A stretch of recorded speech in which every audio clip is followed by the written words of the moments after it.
1 Julai nanti cukai SST akan naik, tapi gaji tetap sama. Sebelum tu, sila follow, like dan share video ni supaya dapat manfaat kepada semua.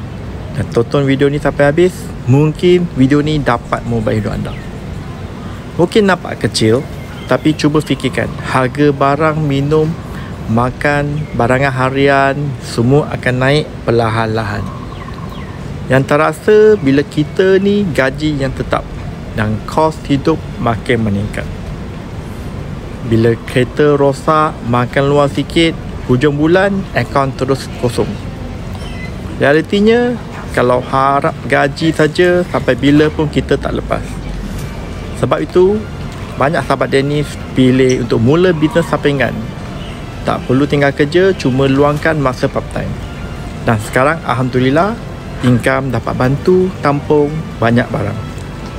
Kalau anda pun risau pasal kenaikan kos harga sara hidup, awak perlu mula dari sekarang. Jangan tunggu sampai terdesak baru nak cari jalan.